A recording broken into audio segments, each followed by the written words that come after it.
హ్మ్. తండ్రి తర్వాత తండ్రి స్థాయి జగన్ గారికి. పవన్ హ్మ్. కళ్యాణ్ గారికి అన్న స్థాయి, జగన్ గారికి తండ్రి స్థాయి. ఎందుకంటే ఎగ్జాక్ట్.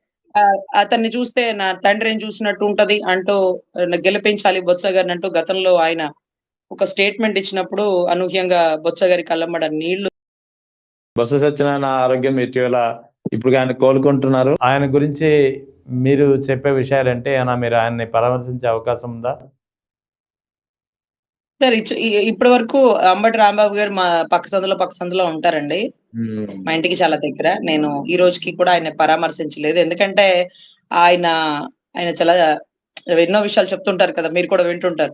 సో, ఏది మాట్లాడినా అది రాజకీయ రంగు పులిమేస్తున్నారు. వైసీపీ ముద్ర వేసేస్తున్నారు. ఈ రోజుకి నేను ఖచ్చితంగా. కనీసం ఫోన్‌లో పరామర్శించినానండి. అది కూడా తెలిసిన వాళ్ళు అక్కడికి వెళ్లి టక్కుమని ఫోన్ ఇవ్వడం హ్మ్. వల్ల ఇంతవరకు ఫోనే లేదు. So, what ever it may be Botsa Satyanarayana గారు అనే వ్యక్తి ఎప్పుడు కూడా ఒక రాజకీయ నాయకుడు కంటే ఒక నాయకుడు హోదాలోనే ఆయన్ని చూడాలండి. హ్మ్. ఎందుకంటే అప్పట్లో ముద్రగడ పద్మనాభం గారి మీద దాడి జరిగినప్పుడు కూడా హ్మ్. ఆయన దాసరి నారాయణరావు గారిని, లేకపోతే చిరంజీవి గారిని వాళ్ళందరినీ అక్కడ, అక్కడ ఆథరైజ్ చేసిన పర్సన్ బొత్స గారండి.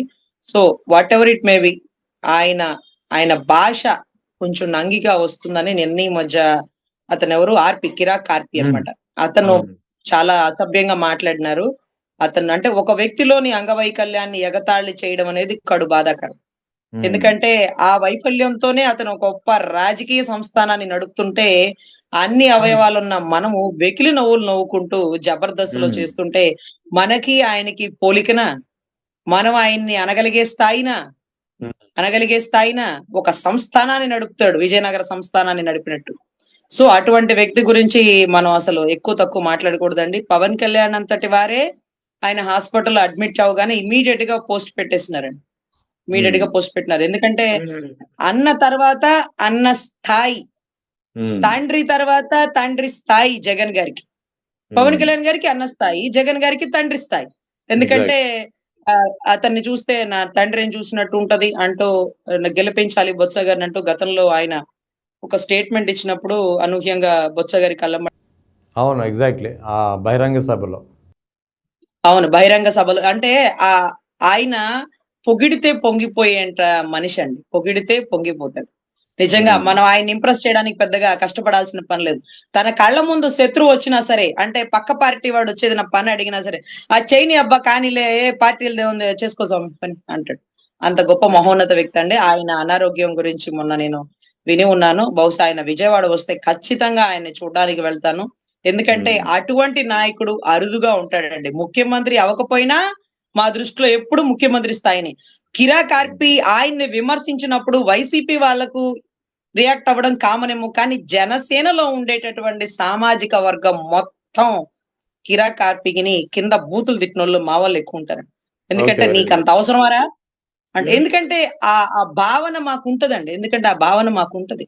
అది లేదు అంటే అబద్ధం అవుతదండి. లేదు అంటే అబద్ధం అవుతది. పైకి అలాంటి పిచ్చి మాటలు మాట్లాడకూడదు. అభిమానం హ్మ్. ఉంది కాబట్టి ఉంది అని చెప్తాం. దానికి కూడా లేదు కులాలకు అతీతంగా, మతాలకు అతీతంగా అనే పిచ్చి మాటలు. అవి రాజకీయ నాయకుడికి ఉండొచ్చు. కార్యకర్తలకు కూడా ఆ భావన ఉండాలి అంటే అది హాస్యాస్పదం అవుతది. ఎనీవే జనసేనలో ఉండే కాపు సామాజిక వర్గం మొత్తం ఆయనలో నచ్చినటువంటి నాయకత్వం నచ్చిన వాళ్ళందరికీ కూడా ఆయన వన్ అండ్ ఓన్లీ ఆర్మీగానే కనపడతాడండి. ఆయన విజయవాడొచ్చాక పరామర్శించే వాళ్ళలో నేను ఖచ్చితంగా ఉంటానండి. దీనికి పార్టీల రంగు, పార్టీల ముసుగు అనవసరం. ఒక గొప్ప నాయకుడు. పవన్ కళ్యాణ్ అంతటి వాడికే నచ్చేంత నాయకుడు. అసెంబ్లీ హ్మ్. సమావేశాలకి పోతూ ఉండగా అన్నా అంటూ ఆలింగనం చేసుకున్నటువంటి తీరు మీరు చూసినారు. యాహ్! సో, పవన్ కళ్యాణ్ గారికి ఎప్పుడు ఏ సమస్యొచ్చినా అందుబాటులో అన్నతో పాటు ముందుగా కలవగలిగే వ్యక్తి, అందుబాటులో ఉండే వ్యక్తి అతనే. దీని అంతటికి మించి ఒకానొక టైంలో రాజశేఖర రెడ్డి గారు చనిపోయిన మూమెంట్‌లో ఎవరు ముఖ్యమంత్రి అవ్వాలనుకున్నప్పుడు కిరణ్ కుమార్ రెడ్డి గారి పేరు ప్రస్తావన రాకముందు అనుకున్నప్పుడు బొత్స గారా? చిరంజీవి గారా? అంటే, అంటే చిరంజీవి గారి కంటే 100 రెట్లు అనుభవజ్ఞుడు బొత్స గారు. కానీ బొత్స గారు ఇమ్మీడియేట్‌గా "నువ్వు తీసుకో, నువ్వు తీసుకో నా బలేవాడు నువ్వు తీసుకో. ఎవరు తీసుకుంటే ఏమి?" అంటే అంత ముఖ్యమంత్రి పదవిని కూడా త్యాగం చేయగల సమర్థత గల నాయకుడిని చాలా అరుదుగా చూస్తామండి. ఆ అరుదుగా హ్మ్. చూసిన వ్యక్తుల్లో బొత్స సత్యనారాయణ గారు. ఆయన బావుండాలి. ఆయన మళ్ళీ అసెంబ్లీలో గర్జించాలి.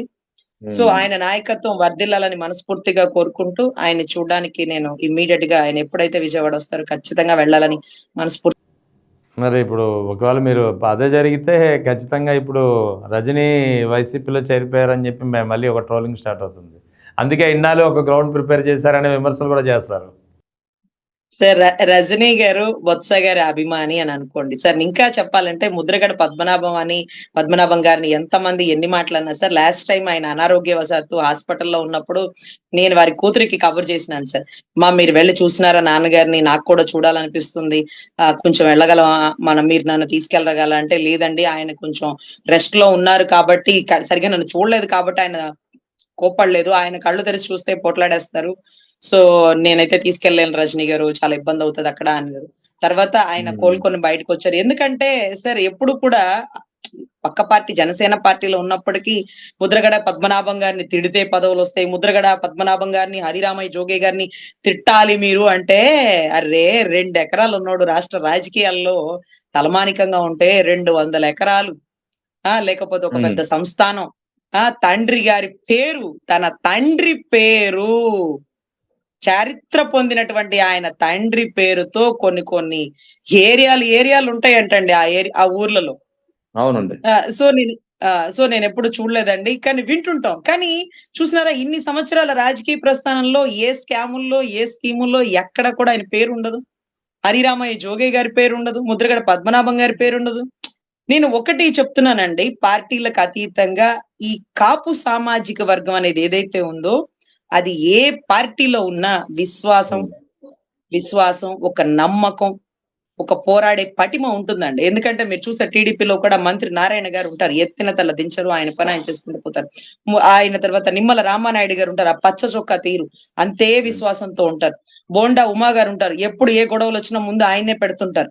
అలాగే చినరాజప్ప గారు ఉంటారు. ఇంకా ఆ పార్టీలో ఉండేటువంటి సామాజిక వర్గం ఎవరైతే ఉన్నారో సార్, ఈవెన్ దో జ్యోతి నెహ్రూ గారు అని, వీళ్ళందరూ ఎక్కడ గొడవ ఉన్నా, ఎక్కడ అవసరం ఉన్నా ముందు దూకేటటువంటి వ్యక్తులు వాళ్ళే సార్. ఈవెన్ దో మీ వైసీపీ పార్టీలో కానీ నమ్మకం, ఎంత నమ్మకం అంటే ఈ రోజు మీరు బొత్స గారిని అడగండి, పవన్ కళ్యాణ్ గారు పిలిచి అన్న నేను ముఖ్యమంత్రి చేస్తాను మా పార్టీలోకి రా అన్న రాడండి. ఒక నమ్మకం, ఒక వ్యక్తి దగ్గర ఒక నమ్మకం, ఒక విశ్వాసాన్ని పెంపొందించుకుంటారు. ఆ సామాజిక వర్గ గుణం అది. ఈ రోజు బొత్స గారు కానీ, మీకు అంబటి రాంబాబు గారు కానీ, ముందు దూకేటటువంటి పేరుని నాని గారు కానీ, what ever it may be ఆ సామాజిక వర్గము ప్రాణాలకి తెగించి పోరాడుతూ ఏ పార్టీలో ఉంటారో ఆ పార్టీకి చాలా విశ్వాసపూరితంగా ఉంటారు సార్. అది ఆ రక్తంలో ఉండే గుణం సార్, ఆ కాపు సామాజిక వర్గ రక్తంలో ఉండే గుణం.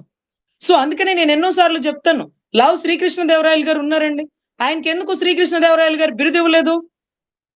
ఆయన పేరే పెట్టుకున్నాడు కదా, పేరు పెట్టుకుంటే బిరుదు ఇచ్చేస్తారా? గొప్పగా పరిపాలన చేసేస్తే బిరుదు ఇచ్చేస్తారా? కాదు. ఆ సామాజిక వర్గం అని, కాపు సామాజిక వర్గం అని శ్రీకృష్ణ దేవరాయలు గారి బిరుదాంకితుడైనటువంటి పవన్ కళ్యాణ్ గారు ఆ మాదిరిగా సుపరిపాలన చెయ్యాలంటూ ఆధిపతులు ఆయనకి బిరుదిచ్చిన కారణం కేవలం తన సామాజిక వర్గం కాబట్టే. సో ఖచ్చితంగా బొత్స సత్యనారాయణ గారు లాంటి నాయకత్వం ఎక్కడున్నా సరే అది ఆ పార్టీకి వెన్నుదన్నులాగా ఉంటుంది సార్. సో 100% పార్టీలకు అతీతంగా, లేకపోతే కులాలకు అతీతంగా ఒక గొప్ప నాయకుడని ఆ ఏరియా అంతా భావిస్తుంది. కాబట్టి ఇక్కడ వైసీపీ వద్దు, టీడీపీ వద్దు, జనసేన వద్దు, ఒక మంచి నాయకుడు, అందుకని వెళ్ళి చూడాల్సినటువంటి బాధ్యత ప్రతి పౌరుడికి ఉంటుంది సార్. ఇంకా ఆయన ఆరోగ్యంగా ఉండాలి, వాళ్ళ కుటుంబం బాగుండాలి, ఆయన సుపరిపాలన ఆ ఏరియా నియోజకవర్గానికి అందించాలి, ఆయన జగన్మోహన్ రెడ్డి గారికి వెన్నుదన్నుగా తండ్రి స్థానంలో నిలబడి పనిచేయాలని కోరుకుంటున్నాను.